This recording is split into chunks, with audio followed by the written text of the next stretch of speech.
আজকের এই মাহফিল পরিচালনা আপনাদের কৃতি সন্তান আমার শ্রদ্ধেয়ভাজন উস্তাদ হযরত মাওলানা মোহাম্মদ রফিকুল ইসলাম আজমি সাহেব।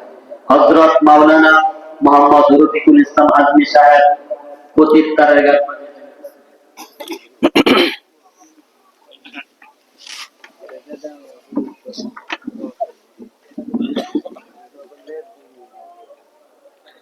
আলহামদুলিল্লাহ, আমরা মাহফিলের সর্বশেষ সময় সর্বশেষ মুহূর্ত অতিবাহিত করতে যাচ্ছি। এখন এই আখেরি মোনাজাত হয়ে যাবে।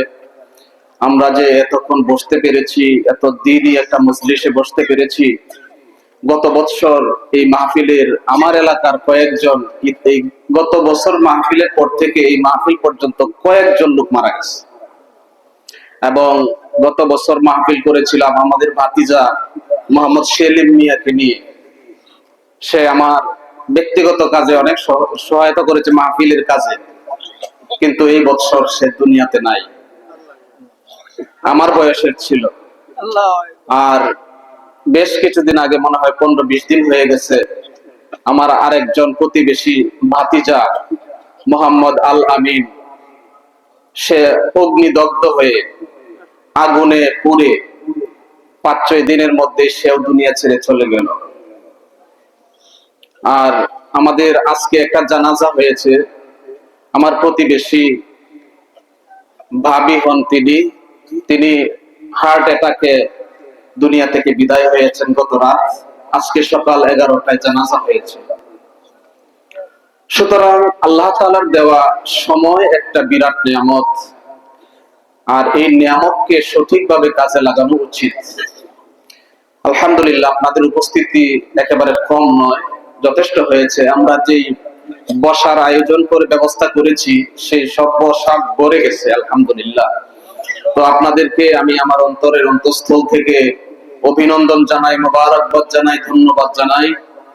আর এরকম একটা মাহফিল করতে কত শ্রম, কত সময়, কত মেধা, কত পরিশ্রম যে করতে হয়, যারা এটা করেছে তারাই কেবল বুঝবে, এছাড়া অন্য কেউ বুঝবে না।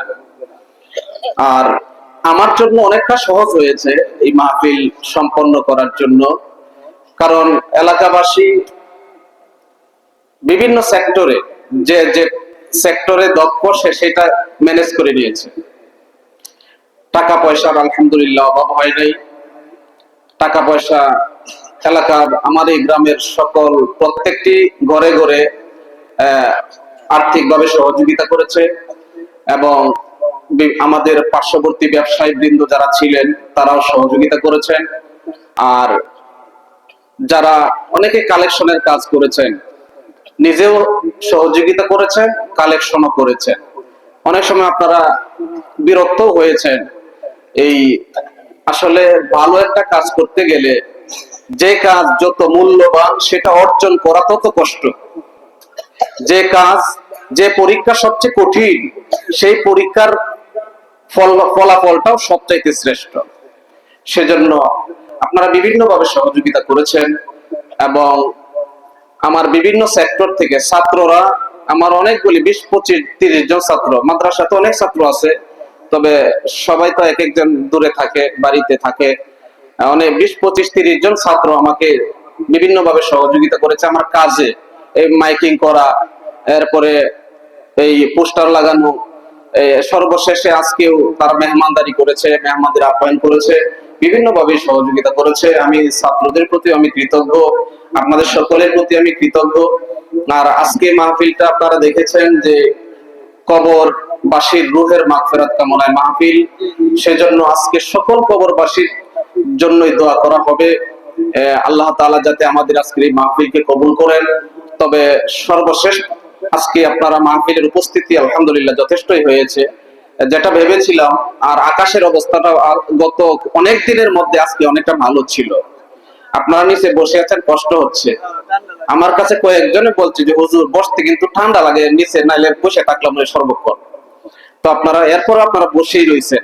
আল্লাহ তাআলা যেন আজকের এই মাহফিলের ওসিলা করে আপনাদের তামাম জিন্দেগীর গুনাহ ক্ষমা করে দেন।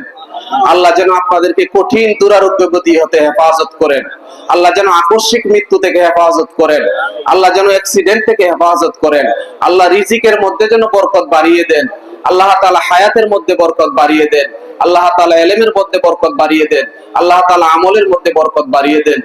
তো আজকে আমি আর কিছু বলতে চাই না।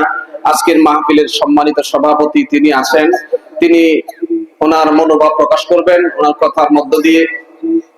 আর আমি তো গত বছর প্রায় 2 বছর হয়ে যাচ্ছে তারঘাট বাজার জামে মসজিদে খতিবের দায়িত্ব পালন করছি। আপনারা তো অনেকেই আমার মসজিদে নামাজ পড়েন, তবে মসজিদে আরো বড় হওয়া দরকার ছিল। মসজিদে জায়গা হয় না, মসজিদে মুসল্লিরা জায়গা পায় না, না পেয়ে আশেপাশে অন্যান্য মসজিদেও চলে যায়। আল্লাহ তাআলা যেন এটারও একটা ব্যবস্থা করে, আপনাদের কাছে দোয়া চাই। দূর দারাজ থেকে অনেক মুসল্লিরা এই মসজিদে নামাজ পড়ার জন্য আসেন।